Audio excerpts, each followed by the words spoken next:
MCQ part 2 book को solve कर रहे थे और सर्वे सब्जेक्ट में थियोडोलाइट एंड लेवलिंग सर्वे अपना चैप्टर था। आते हैं फर्स्ट क्वेश्चन पे। Question in surveying theodolite is use for which of the following recording purposes. Theodolite का मेनली यूज क्या है? एंगुलर मेजरमेंट करना। नेक्स्ट 246 क्वेश्चन कह रहा है 3 कॉन्सिक्यूटिव रीडिंग्स, 3 है वो क्रमागत रीडिंग है, taken with level instrument this that and those. If the instrument was shifted after the first reading then what would be the rise और fall of the last point. Last point पर rise fall पता करना है और question में आपको लिख के दिया है इसने कि instrument shifted after first reading. वैसे तो फर्स्ट रीडिंग में शिफ्ट नहीं हुआ, लेकिन ये 3 कॉन्सिक्यूटिव रीडिंग कोई भी हो सकती है। तो यहाँ पर फर्स्ट रीडिंग एफएस के बाद में इंस्ट्रूमेंट शिफ्ट हुआ, देन अगेन बीएस, और फिर इसके बाद में आईएस भी हो सकता है और एफएस भी हो सकता है।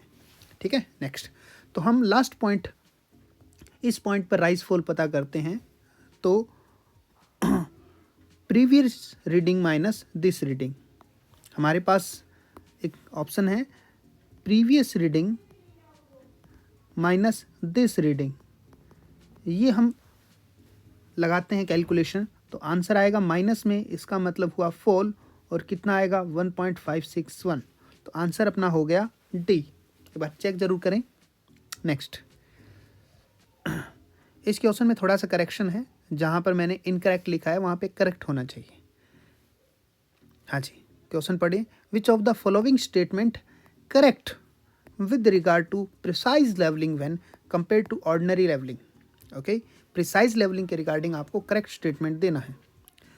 High grade level and stadia rod are used in precise levelling, बिल्कुल सही है, हाई ग्रेड के इंस्ट्रूमेंट्स यूज करेंगे। दूसरा, the length of sight limited to 100 metre length, गलत है जी, ये स्टेटमेंट गलत हो गया आपके लिए। कोई लिमिटेशन नहीं है, प्रिसाइज होने से लिमिटेशन तो और भी ज़्यादा इंक्रीज हो जाती है। नेक्स्ट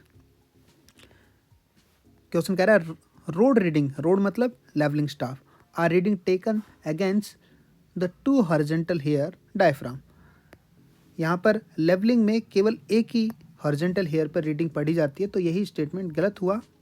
अगेन यहाँ पर आपके दूसरे हॉरिजॉन्टल हेयर पर रीडिंग है, वो टैक्योमेट्री में पढ़ी जाती है जी। Next 2 rodman are employed back side and fore side taken in quick succession, नहीं, 2 रोडमैन स्टाफ मैन आपको एक ही काफ़ी है, तो ये आपके गलत हो गया। तो सही ऑप्शन आपको टिक करना है, तो आप कहोगे ए ऑप्शन सही है जी।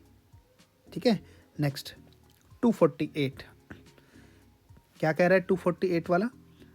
विच among the following error can be eliminated only by the careful levelling.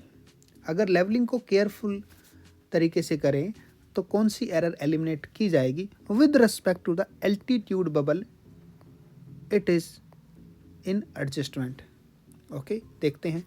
Error due to imperfect adjustment of plate level, हाँ बिल्कुल ये सही है, केयरफुल लेवलिंग से ये सही हो जाएगा। Error due to imperfect adjustment of vertical circle, नहीं, ये केयरफुल लेवलिंग से नहीं एरर एलिमिनेट होगा। Error due to level of line of collimation not being perpendicular to the horizontal axis, ये भी नहीं होगा, ये बहुत फेस ऑब्जर्वेशन से होता है। Error due to non parallelism of axis of telescope level and line of collimation, नहीं। तो आपके ऑप्शन ए बिल्कुल सही है, केयरफुल लेवलिंग करने से imperfect adjustment of plate level सही हो जाएगा। नेक्स्ट 249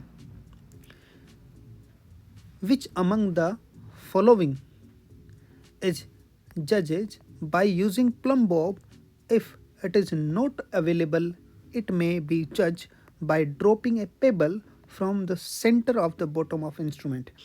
अगर आपके पास प्लम बॉब अवेलेबल नहीं है तो ट्राइपॉड के सेंटर से आप पत्थर गिराकर, पेबल स्टोन गिराकर क्या करते हैं जी? सेंटरिंग करते हैं। ऑप्शन डी सही है।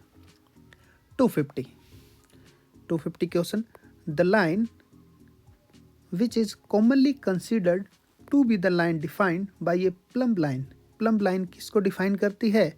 वर्टिकल लाइन को डिफाइन करती है जी। Next The method of finding out the difference in elevation between 2 points for eliminating the effect of curvature and refraction. In effect को हटाने के लिए हम या तो बैलेंसिंग कराते हैं या फिर रेसिप्रोकल लेवलिंग। तो बैलेंसिंग नहीं है इसमें, तो हम रेसिप्रोकल पे टिक करेंगे जी। Next 252, the mean sea level of a permanent benchmark is 150 metre. Okay, foresight reading taken on a vertical staff kept on the benchmark was 1.50 meter fill. The backside reading taken on inverted staff, backside reading तो inverted staff से पड़ी है, कहाँ पर? at the bottom of roof 1.8. okay, what would be the level of bottom of roof? तो हम इसको देख लेते हैं। यहाँ पर अपने पास फ्लोर है और इस फ्लोर का बेंचमार्क अपने 150 है। ओके, परमानेंट बेंचमार्क MSL पर, और अपने पास रीडिंग आपके पास ये मिली है फ्लोर पर, रीडिंग आपके 1.5 मिली है। फिर उसके बाद में आपके इन्वर्टेड स्टाफ रीडिंग जो है, इन्वर्टेड स्टाफ रीडिंग ये यहाँ पे मिली है 1.8 bottom of the roof. Okay, अगर आप इसको टोटल कैलकुलेट करना चाहें तो 1.8 प्लस 1.5 से H आएगा, टोटल H आया 3.3। आपको बॉटम दे रखा है, टॉप पर अपने को एलिवेशन कैलकुलेट करना है, तो 150 प्लस 3.3 आ गया आपने 153.3 answer. Okay, 253, the process of rotating the telescope about the vertical axis. Vertical axis के अबाउट टेलीस्कोप रोटेट करना है for the purpose of Poynting the telescope different direction is called. Vertical axis के according हम swinging कराते हैं जी। ठीक है, तो ये रहा अपने पास 253 तक। नेक्स्ट वीडियो में नेक्स्ट देखने वाले हैं। Thank you, all the best.